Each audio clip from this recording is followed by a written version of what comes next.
Hey, it's Desiree. Thank you so much for clicking on this video. If you find something that you like, please like, subscribe, and share, and hit the little bell so you can be notified when I put out new videos. Okay, so let's get started. So today I want to talk about honoring your parents. And if you see me looking down, it's because I have notes.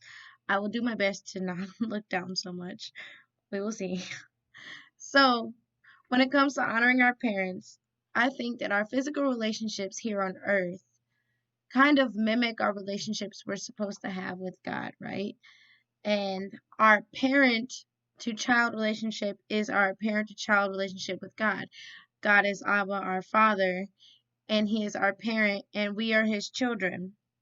And so, learning to listen to your physical parents on earth will, in result, help you learn to listen to God as well. And sometimes when our parents tell us to do something, we don't understand, we don't want to do it. Um, but usually they are just trying to protect us. And you even kind of see this in the very first parent to child relationship in the Bible, and that is with Adam and Eve. So I'm going to look down at my notes for this. In the Genesis story, Adam and Eve were told not to eat from the tree of the knowledge of good and evil, otherwise they would surely die.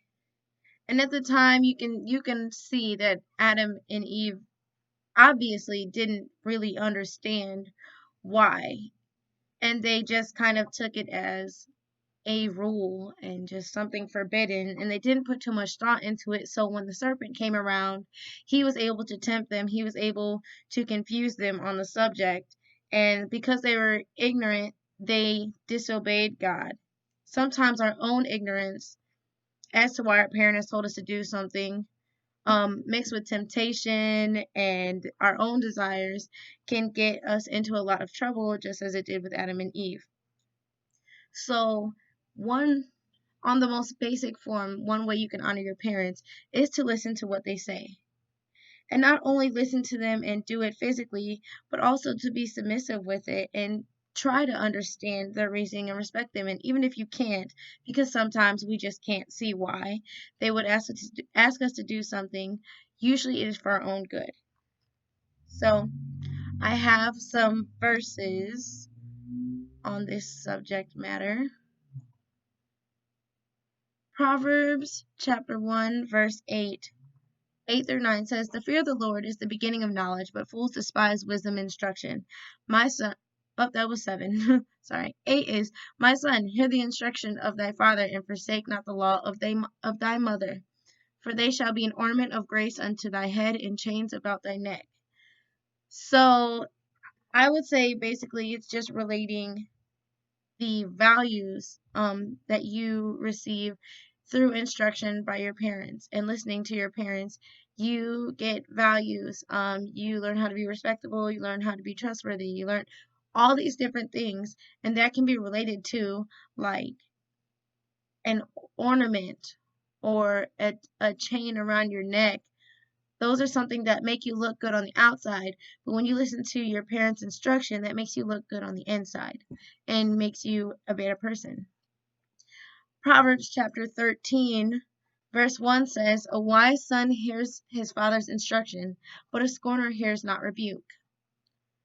So, again, someone who's wise listens to their parents' instruction, but someone who hears the instruction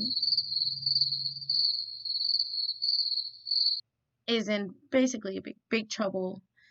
And especially like when I hear scorner, I think of someone with a bad attitude. I think of someone who's just talking stuff and they're just disobedient, and they think they got it all. They think they know it all, and that gets a lot of people in trouble.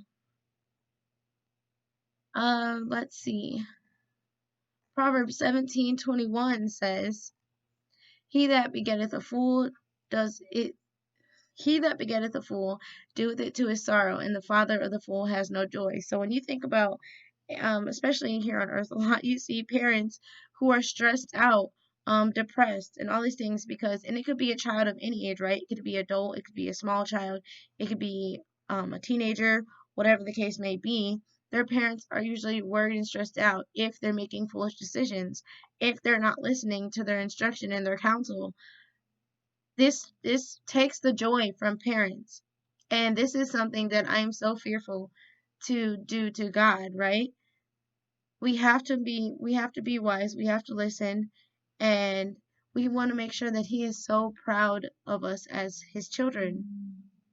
That means so much to me, and I hope it means a lot to you guys. And so we have to understand how much our obedience and our submission to him, what that does for his joy. And what is this? Proverbs 23:22-25 says, "Hearken unto thy father that begat thee, and despise not thy mother when she is old. Buy the truth, and sell it not, also wisdom and instruction and understanding. The father of the righteous shall greatly rejoice, and he that begets a wise child shall have joy of him. Thy father and thy mother shall be glad, and she that bare thee shall rejoice." So this is kind of like the opposite of what we just read. Like, this is parents of a child that does listen and listens to what they have to say and is not foolish and has wise and follows instruction and all these things. Like, that brings a parent joy. And we want to do the same thing with God and our physical parents. And I know a lot of you are probably thinking, like, well, what if my parents are toxic? Because there's a lot of parents that are toxic, and some people don't even have parents. So what about us? What about those people who are dealing with that? For the people that do not have parents right now, maybe they never knew them, or maybe they passed, or whatever the case may be, just know that God is your heavenly parent. He is your parent. He loves you more than any human ever could on this planet. He's always got your back. And one thing about God is he's always got you. And he's so happy to be your father. And those who have toxic parents, you can still honor them if they are toxic. Everybody's situation is different. Some parents maybe tell you to do things that would take you out of a Christ-like personality, or whatever the case may be. And I would recommend doing, sometimes you may have to love them from a distance if they're toxic. And if you're a child, I would say go to another adult, one preferably Christian, one that you trust and that you feel safe, preferably somebody in the church or whatever, somebody you can spiritually look up to, and get advice from them. And someone good to check out for a toxic parent is Kris Reece on YouTube. She has a great channel for that. And so, pulling from one of her videos, and again, I recommend you go checking out her video, but she had 3 points that really stuck out to me. And one was, you have to accept that they are human and not perfect, and they're not God. Sometimes we put our parents on a pedestal, and so when they do something wrong, you're heartbroken, or whatever the case may be. And we have to understand that when they're being toxic, when they're doing whatever, that they are human and there's a reason that they're acting this way. What have they been through? And just try to take all that into perspective. The second thing is pray that God would heal them from their toxicity. Only God can heal a person. We cannot.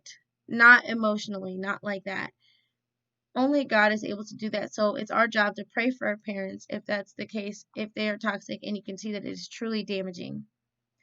And then the last thing is just to forgive them. And sometimes forgiveness is not even for them, but it's for you. And it's so you can grow and move on from the situation and become better from it. That's what God wants of us. He wants us to be happy. He wants us to have joy. He wants us just able to focus on him. And sometimes all the time, if we're not in a state of forgiveness for other people, then it can hold us back with him. So let me know if you guys want to talk about this more. Hopefully this was helpful for somebody. Again, thank you so much for watching this video. Please like, subscribe, and share, and comment if you guys have any tips on dealing with parents, how to honor your parents as an adult, as a child, and how to deal with a toxic parent in a Christian way. Okay, love you guys. Thanks.